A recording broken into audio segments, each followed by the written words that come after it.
എപ്പോഴാണ് മാർച്ച് തുടങ്ങുക? ആരെല്ലാമാണ് പ്രധാനമായും മാർച്ചിൽ പങ്കെടുക്കുന്നത്? അപർണ, അല്പസമയത്തിനകം തന്നെ മാർച്ച് ആരംഭിക്കും. CPM-ന്റെ കേന്ദ്ര കമ്മിറ്റി ഓഫീസിലേക്കാണ് BJP ഡൽഹി ഘടകം മാർച്ച് പ്ലാൻ ചെയ്തിരിക്കുന്നത്. അല്പസമയത്തിനകം തന്നെ മാർച്ച് ആരംഭിക്കും. ഇപ്പോൾ BJP-യുടെ ഡൽഹി ഓഫീസിൽ നിന്ന് മാർച്ച് ആരംഭിച്ചിട്ടുണ്ട്. കേരളത്തിൽ CPM പ്രവർത്തകർ BJP-ക്കെതിരെ വലിയ തോതിലുള്ള ആക്രമണം അഴിച്ചുവിടുക എന്ന് ആരോപിച്ചാണ് ഇപ്പോൾ CPM കേന്ദ്ര കമ്മിറ്റി ഓഫീസിലേക്ക് BJP പ്രവർത്തകർ മാർച്ച് നടത്തുന്നത്. മാർച്ച് ഇപ്പോൾ ആരംഭിച്ചിട്ടുണ്ട്. മാർച്ച് ഇപ്പോൾ CPM ഓഫീസിൻ്റെ അടുത്തേക്ക് കടന്നു വരുന്ന കാഴ്ചയാണ് നമുക്ക് കാണാൻ കഴിയുന്നത്. നൂറുകണക്കിന് പ്രവർത്തകർ മാർച്ചിൽ പങ്കെടുക്കുന്നുണ്ട്. ഇപ്പോൾ തന്നെ മാർച്ച് ആരംഭിച്ചിരിക്കുന്നു. പോലീസ് വലിയ തോതിലുള്ള സുരക്ഷാ ക്രമീകരണങ്ങളാണ് ഇവിടെ ഏർപ്പെടുത്തിയിരിക്കുന്നത്. നിരവധി ബാരിക്കേഡുകൾ തീർത്തുകൊണ്ട് നൂറുകണക്കിന് പോലീസുകാർ ഓഫീസിന് സമീപം നിലയുറപ്പിച്ചിട്ടുണ്ട്. കേരളത്തിൽ നടക്കമുള്ള നേതാക്കൾ മാർച്ചിൽ പങ്കെടുക്കുമെന്നാണ് അറിയിച്ചിരിക്കുന്നത്. കുമ്മനം രാജശേഖരൻ മാർച്ച് ഉദ്ഘാടനം ചെയ്യുമെന്നാണ് നേരത്തെ അറിയിച്ചിരുന്നത്. എന്നാൽ അദ്ദേഹം എത്താൻ അല്പം വൈകുമെന്ന വിവരവും ഇപ്പോൾ ലഭിക്കുന്നുണ്ട്. എന്തായാലും മാർച്ച് ഇപ്പോൾ ആരംഭിച്ചിട്ടുണ്ട്. നൂറുകണക്കിന് പ്രവർത്തകരാണ് മാർച്ചിൽ പങ്കെടുത്തുകൊണ്ടിരിക്കുന്നത്. മാർച്ച് ഇപ്പോൾ CPM ഓഫീസിന് സമീപത്തേക്ക് എത്തിയിരിക്കുകയാണ്. പോലീസ് വലിയ തോതിലുള്ള സുരക്ഷാ ക്രമീകരണങ്ങൾ ഇവിടെ ഉയർത്തിയിട്ടുണ്ട്. തൃശ്ശൂരിലടക്കം കേരളത്തിൽ നിന്നുള്ള കുമ്മനം രാജശേഖരൻ ഉൾപ്പെടെയുള്ള ആളുകൾ ഇപ്പോൾ ഡൽഹിയിലുണ്ട്. കേരളത്തിൽ നിന്നുള്ള ആരെല്ലാമാണ് മാർച്ചിൽ പങ്കെടുക്കുന്നത്?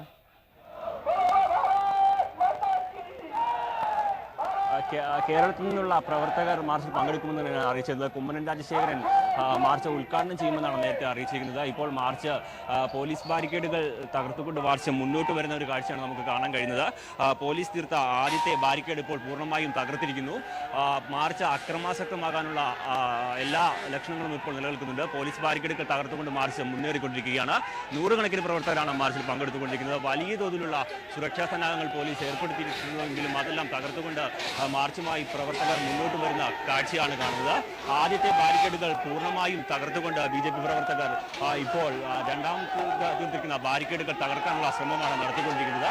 പോലീസ് വലിയ തോതിലുള്ള സുരക്ഷാ ക്രമീകരണങ്ങൾ ഏർപ്പെടുത്തിയിരിക്കുന്നുവെങ്കിലും നൂറുകണക്കിന് പ്രവർത്തകരാണ് ഇപ്പോൾ മാർച്ചുമായി മുന്നോട്ട് എത്തിയിരിക്കുന്നത്. എന്തായാലും ഇപ്പോൾ സ്ഥലത്ത് കനത്ത സംഘർഷാവസ്ഥയാണ് ഇപ്പോൾ സ്ഥലത്ത് ഉണ്ടായിരിക്കുന്നത്. പോലീസ് സുരക്ഷാ സന്നാഹങ്ങളെല്ലാം തകിടം മറിച്ചുകൊണ്ട് BJP പ്രവർത്തകർ മാർച്ചുമായി മുന്നോട്ട് എത്തിയിരിക്കുകയാണ്. എന്തായാലും വലിയ തോതിലുള്ള സംഘർഷാവസ്ഥ സ്ഥലത്ത് നിലനിൽക്കുന്നു. പോലീസ് സന്നാഹങ്ങളെല്ലാം നോക്കിനിൽക്കുകയാണ്. ഇത്തരത്തിലൊരു വലിയ തോതിലുള്ള സംഘർഷവുമായി മാർച്ച് മുന്നോട്ട് പോകുന്നത്. നിരവധി പ്രവർത്തകർ ബാരിക്കേഡുകൾ തകർത്തുകൊണ്ട് മുന്നേറിക്കൊണ്ടിരിക്കുകയാണ്. എന്തായാലും ഇപ്പോഴും വലിയ തോതിലുള്ള സംഘർഷാവസ്ഥ നിലനിൽക്കുകയാണ്. കേരളത്തിൽ BJP പ്രവർത്തകർക്കെതിരെ വലിയ തോതിലുള്ള ആക്രമണം നടക്കുന്നുവെന്ന് ആരോപിച്ചായിരുന്നു മാർച്ച്. ഇപ്പോൾ രണ്ടാമത്തെ ബാരിക്കേഡ് തകർത്ത് CPM ഓഫീസിന് സമീപത്തേക്ക് പ്രവർത്തകർ മുന്നോട്ട് പോകുന്ന ഒരു കാഴ്ചയാണ് കാണാൻ കഴിയുന്നത്. ഇത് ഈ പോലീസ് ഏത് തരത്തിലായിരിക്കും പോലീസിൽ നിന്ന് നേരിടാൻ കഴിയുക എന്നത് ഇപ്പോൾ പറയാൻ കഴിയില്ല. കാരണം ഇനിയും ഒരു ബാരിക്കേഡുകൾ മാത്രമാണ് ഇനിയും പ്രദേശത്ത് ഉള്ളത്. അതും കൂടി മറികടക്കാനുള്ള ശ്രമമാണ് ഇപ്പോൾ പ്രവർത്തകർ നടത്തിക്കൊണ്ടിരിക്കുന്നത്.